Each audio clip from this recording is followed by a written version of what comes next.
Hello and welcome back to my channel.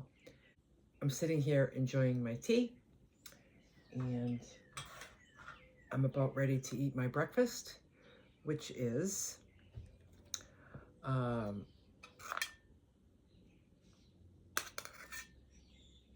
white sweet potato, cold, um, a diced up pear, some nuts and seeds, a little bit of coconut oil and sea salt.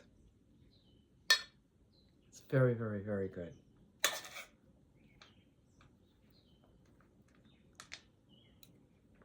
Mm. Mm.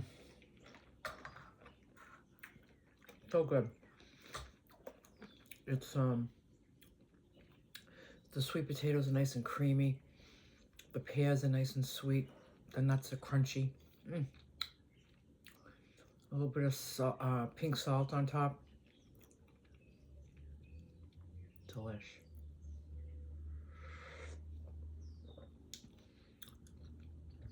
So in this video, I would like to talk about the expenses of this trip I just took. So I went from Boston to Iowa, 1,200 miles. If I remember correctly, it's 1,200 miles. So the first expense I will talk about is gas. This little van, I tell you. So on my dashboard, it will show me my miles per gallon as I go along. So it changes as I go along. So it shifts according to the mileage I'm getting at that moment, the very moment. And it always was between 30.3 and 31. 31 miles per gallon. This is in a 2016 Ram Promaster City with a total build in it, totally packed with the weight of a build and the weight of it being fully packed. I think that's pretty gosh darn good. So the gas, I stopped and got gas 5 times because, as I've said in a previous video, when I'm on half full, I consider that empty. So whenever it's half, I'm like, time to get gas. I consider that empty. I don't want to be, 50, 60 miles in between exits that I'm not even aware that's coming up and that I end up low on gas. So it's a tip I got from another YouTuber, Van Lifer, that that suggested that, and I consider that to be very good advice. So I stopped 5 times on the way. $171 is what I spent on gas on my way from Boston to Iowa. Coming back, I also stopped 5 times. That would be including the very first fill up, $146. The only difference, so the 171 on the way and the 146 on the way back, the only difference I can see is I left Boston on a full tank and I arrived back in Boston with an empty tank. So that's the difference. So $317 in gas, traveling to and from. That would include the gas that I used while I was there, which wasn't much. I went out maybe 3 or 4 or 5 times by myself to do an errand or something, but anything that her and I did together, we did in her SUV because I can't seat 2 people in my van. So I got 31 miles per gallon. I drive 60 miles an hour. When I'm on the highway, it just feels like a comfortable speed for me. If it says 65, I find myself still going 60. If it says 70, I find myself still going 60.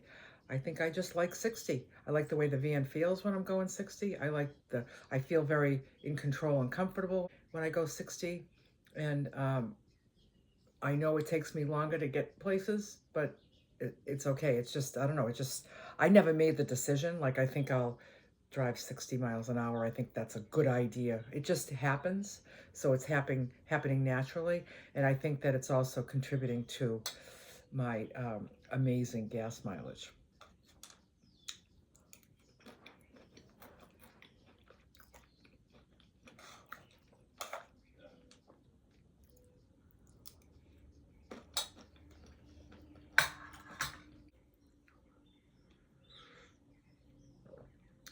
So then there's tolls along the way.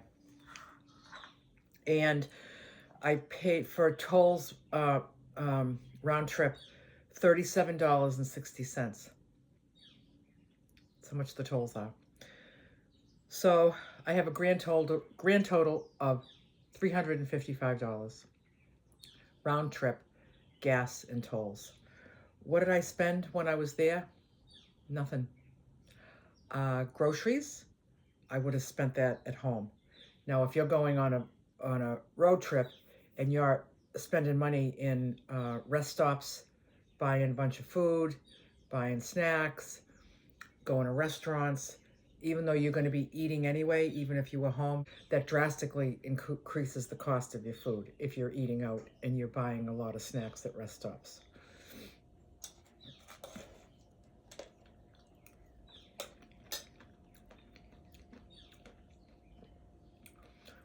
So I consider my food expense when I'm on my road trip zero. It's exactly what I would be doing at home.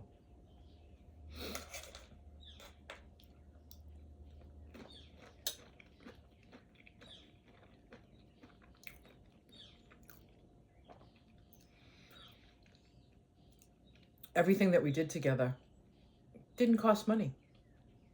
I just love being with people, hanging out,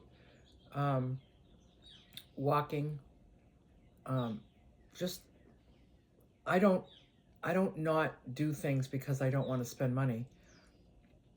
There's just the things that I really enjoy happen to be very simple things that don't cost any money. It's just how I roll.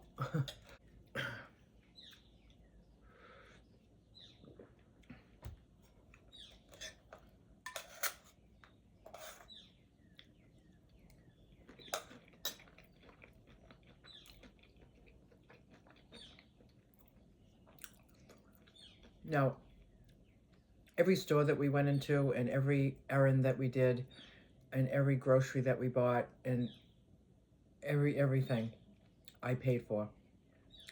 So I spent hundreds of dollars on treating my daughter to things. But that's not really a expense for trips. But at the end of the day, I spent the money. But let's just say the cost of the trip was $355. That's how inexpensively you can travel in van life if you travel, have a destination, and stay put for a while. That makes it less expensive. Consider going 60 miles an hour. You might save yourself some gas. If you have a smaller vehicle, you're going to get the better gas mileage. But there's trade-offs with everything. You can have a big, huge rig and you got all this luxurious space. If that's what matters to you, if that's what really means a lot to you, then it's worth all the gas it guzzles. It's just worth it, So we all decide what's worth it to us. And for today, I have found that I enjoy traveling small, traveling light, and I know I get comments all the time that it looks like I'm all crunched over and like I can't stand up and it just looks like I look uncomfortable. And I'm not, because I've fully accepted my decision that I prefer small. So if I've made that decision, how can I be complaining about it? Like, I made the decision. I could have either vehicle. I could have one that I could stand up in, or I can have this one. I chose this one very carefully, and for me to be complaining about it would be insane. It's almost kind of like I choose to eat like this. I choose to do my food the way I do my food. I choose it. I choose it. To complain about it makes no sense. Because why would I choose something and then be miserable with it? Like, I took that misery into consideration, you know, and at the end of the day, these are the things that I've chosen for what works for me. Lulu's way. So bye for now.